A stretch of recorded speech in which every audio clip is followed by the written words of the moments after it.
My name is Rachel Ann Carter. I am a 38-year-old music teacher living in Denver, Colorado. I want to share with you about the near-death experience that completely transformed my life, a journey where I witnessed the true power of prayer and how it impacts the spiritual realm. That day was May 10th, 2024. I had a stressful day at school. My students in the music class were preparing for a big performance, and I felt an overwhelming amount of pressure. During my lunch break, I sat down at my desk, flipping through performance notes and trying to plan for the next rehearsal, but the feeling of exhaustion grew stronger. My head felt heavy, and my chest had a dull ache. I thought it was just stress. I had skipped breakfast and was on my third cup of coffee for the day. Clearly, my body was reacting. After school, as I walked to the parking lot, the pain in my chest worsened. I remember whispering a short prayer. Lord, please give me the strength to get through today. Then, everything began to blur. The last thing I remember was the sunlight streaming through my car window. Later, I learned that I had suffered a severe heart attack. When I woke up, I was no longer in the hospital. I realized I was standing in a space filled with radiant light, not a blinding, harsh light, but a soft, peaceful glow that spread a profound sense of calm. All the pain disappeared, replaced by a gentle and serene feeling unlike anything I had ever known. I heard a voice filled with love and authority. Rachel, you have been brought here to see things you have never understood. I turned around and saw a man surrounded by light, and I knew immediately that it was Jesus. He said, I will show you something few people realize, the importance of prayer and how it affects both the visible and invisible worlds. Jesus extended his hand, pointing to an image before me. It was a familiar scene, the small living room of my home. I saw myself, exhausted, sitting on the couch with my head in my hands, surrounded by unpaid bills on the table. The scene was from 3 years ago when my family faced severe financial difficulties. I remember that day vividly. I felt drained. My husband was irritable from work stress, and the kids were constantly arguing in the other room. I didn't know what else to do but pray. In desperation, I whispered, Lord, I don't know what to do anymore. Please protect my family. At the time, I didn't think that prayer would accomplish much, but now I saw everything from a new perspective. In the spiritual realm, my prayer was like a small flame igniting in the darkness. That light spread and reached every member of my family. I saw my husband on his way to work, shielded from a serious car accident by a radiant angel. I saw my children, affected by the tense atmosphere at home, surrounded by an invisible protective shield that brought them peace. Jesus said, Do you see? That prayer changed the destiny of your family. It not only helped you overcome hardship, but also laid the foundation for blessings that would come in the future. The image shifted, and I found myself standing in my classroom. In front of me was a student, Jack, a shy boy who was often bullied. I remembered that day when Jack walked into the room with red eyes. During recess, I saw him sitting alone in a corner, trying to hide his tears. I approached him, offering comfort, and placed a hand on his shoulder, silently praying, Lord, please help Jack feel safe and loved. Remove all fear from his heart. In the spiritual realm, I saw that prayer as a blazing sword, cutting through a dark fortress that had surrounded Jack. These fortresses represented the fear, sadness, and isolation that the enemy had sown in him. I heard loud cracks, as if the entire structure was collapsing. The shadowy entities, grotesque creatures with glowing red eyes, screamed and fled in terror as the light of the prayer enveloped Jack. I then saw Jack lifting his head. A smile returned to his face, and over the next few weeks, he became increasingly confident. Jesus said, You have freed Jack from the chains of darkness. That is the power of a heartfelt prayer. Jesus took me to another scene where I had prayed for myself. It was one evening after my husband and I had a heated argument. I sat in the bedroom, tears streaming down my face, whispering, "Lord, please don't let my marriage fall apart. Help us find the love we once had." In the spiritual realm, that prayer erupted like a ball of light, flying toward a massive fortress where shadowy beings were gathered. I saw them panicking, shouting, and desperately trying to erect barriers to stop the light. But the light grew stronger, breaking down every wall of the fortress. Loud explosions echoed, and the entire structure collapsed in an instant. Jesus explained, "That fortress represented the doubt and bitterness the enemy had built in your marriage. But your prayer, though simple, was powerful enough to destroy their plans completely." Finally, Jesus showed me something that moved me deeply. He pointed to an image of my mother sitting beside her bed, praying for me when I was a little girl. He said, "The prayers of your mother still affect you to this day." I saw her prayers as strands of light extending across generations, protecting not just me, but also influencing my children. "Prayer is not confined by time," he said. "Every prayer is a seed that continues to bear fruit in the future." Every prayer I had ever spoken, whether small or significant, had an impact I had never realized. Strongholds of darkness had been destroyed, souls were set free, and the enemy's plans were thwarted, all because of a prayer spoken in faith. Jesus said, "Tell others, Rachel. Tell them that no prayer is ever wasted. Remind them that every prayer shakes the kingdom of darkness." Jesus brought me to a place entirely opposite to the radiant light I had entered before. It was a dark, cold space, with thick black walls seeping out a poisonous vapor that felt suffocating just to look at. In the center of this space was a massive round table, surrounded by grotesque figures, beings with terrifying forms. Each exuded a dark energy, as if their presence itself was a concentration of negativity. Jesus said, "This is where they plan their strategies against you and other believers. Watch how they operate." One of the beings stood up, slamming its hand on the table. "They are beginning to understand the power of prayer. We cannot let them continue. If they keep praying, our strongholds will be destroyed. They've already dismantled parts of our plans. We must act immediately." Another being, smaller but with sharp, piercing eyes, spoke up. "I've been observing them. They are easily distracted. We can exploit this. I'll make them busier with meetings, emails, and other pressures. They'll think there's no time to pray." Another one, with a sly, venomous tone, whispered, "Don't forget fatigue. They're often exhausted after a long day. If we make them even more tired, their eyes won't stay open to pray." The council replied in unison, "Then do it. Make sure they have no peaceful moment to kneel." 1. The strategy of distraction. The next day, I found myself sitting at my desk, trying to pray before my students arrived. But just as I started, my phone buzzed. An email from the principal popped up, asking for an urgent end-of-week report. Shortly after, a parent called to complain about their child's performance costume. I felt an urge in my heart. Stop praying. Work is more important. You can pray later. I paused, cutting my prayer short to respond to the emails and handle the other issues. In the spiritual realm, I saw the dark entities smirking, whispering, "She stopped. We've succeeded." 2. The strategy of fatigue.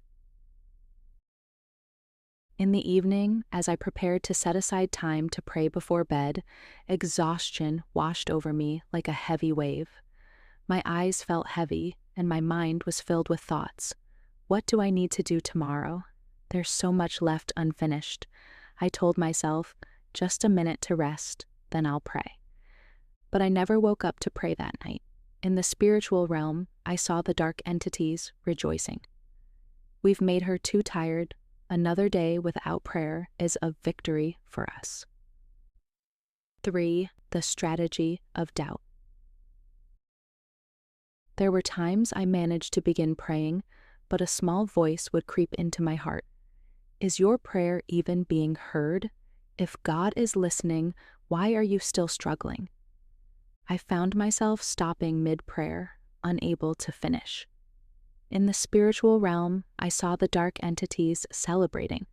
One of them whispered, "If we can make her doubt, she'll never pray long enough to dismantle our plans." But Jesus did not let me only see failure.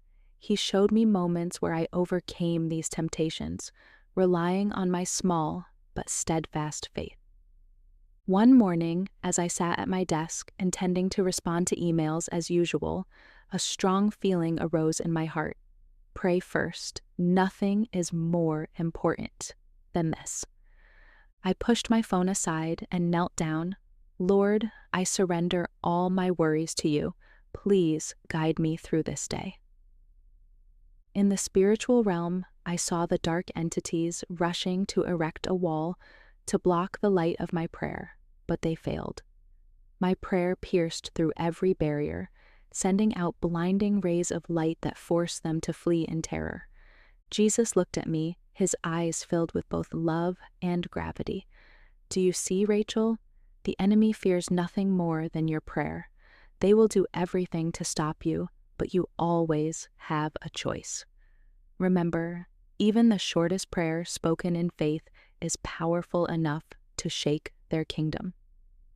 I wept, realizing that every time I resisted temptation and prayed, even with just a simple whisper, I caused the enemy to tremble.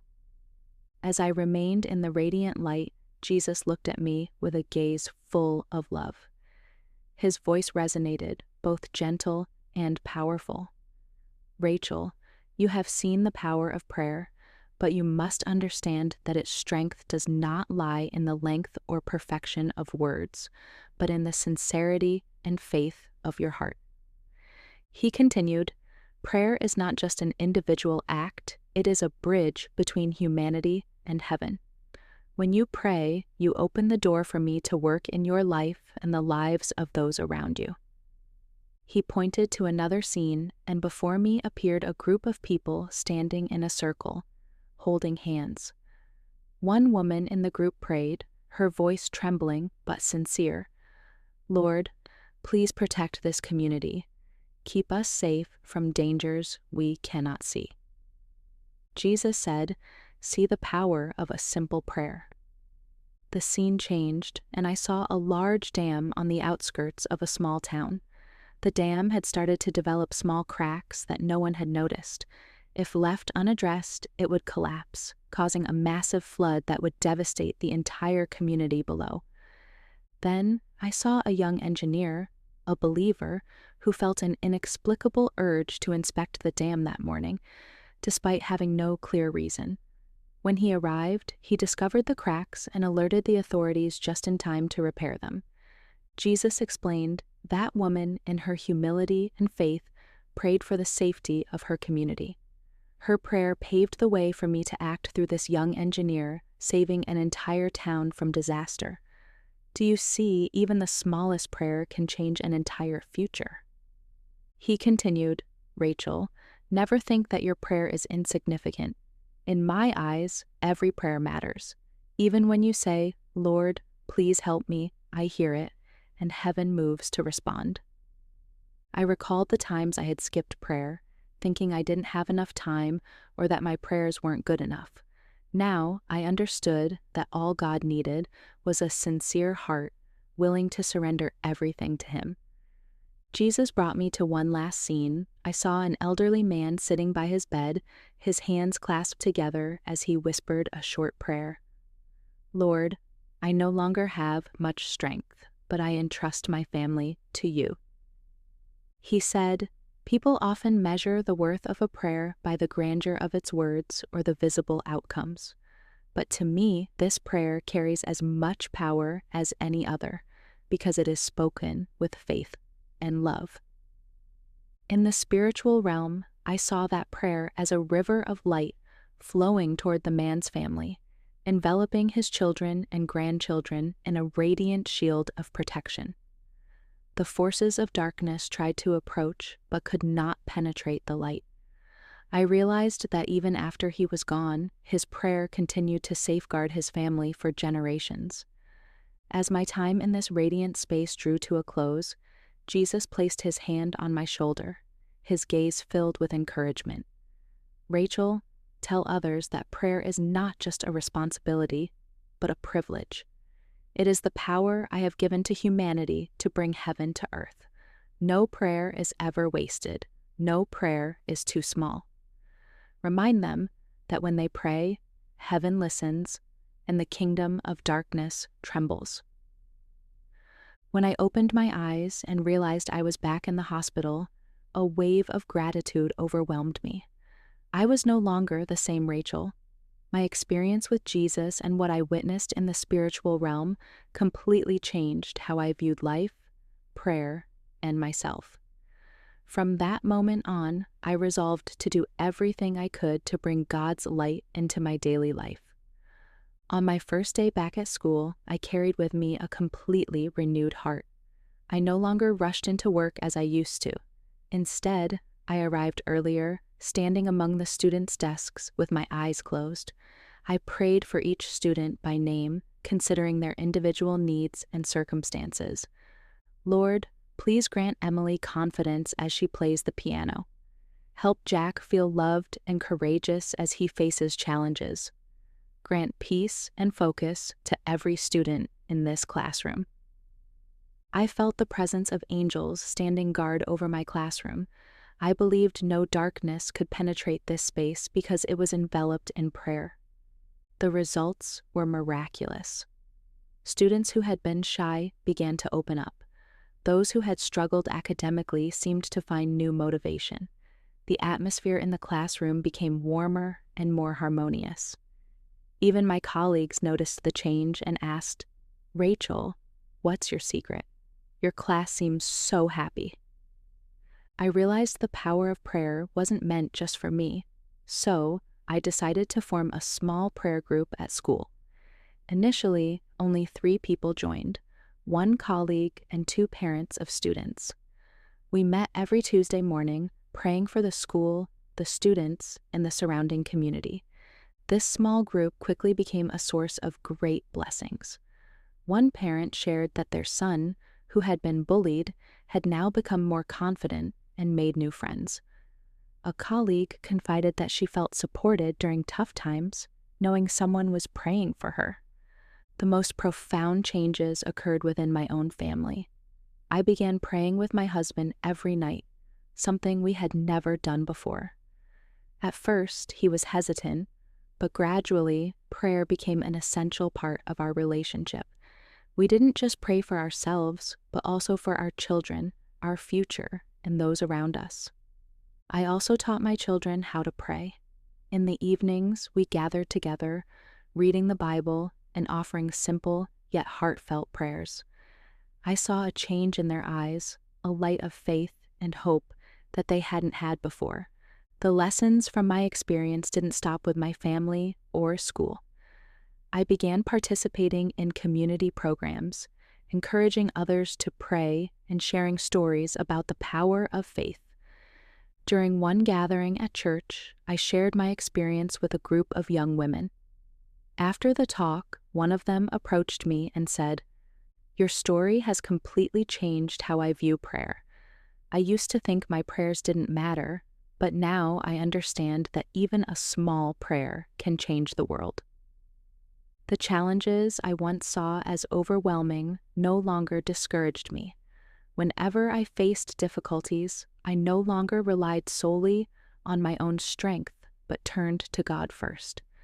I learned to trust that He is always present and working through every situation. For my students, they not only improved academically, but also showed emotional growth. I noticed their confident smiles and the joy and peace in their eyes. For my marriage, my relationship with my husband grew stronger every day. Once distant, he now walked with me on this journey of faith. For my children, they learned to live with gratitude and love. For my community, the power of prayer spread not only through me, but also through the people I encouraged. Our community became more united and filled with love. Jesus taught me that prayer is not just a personal act, but a powerful force that can transform everything around us. I realized that every prayer, no matter how small, is heard and has an impact. I learned to persist in prayer even when I didn't see immediate results, because I now knew that in the spiritual realm, every prayer changes something. If there's one message I want to leave you with, it's this: never stop praying.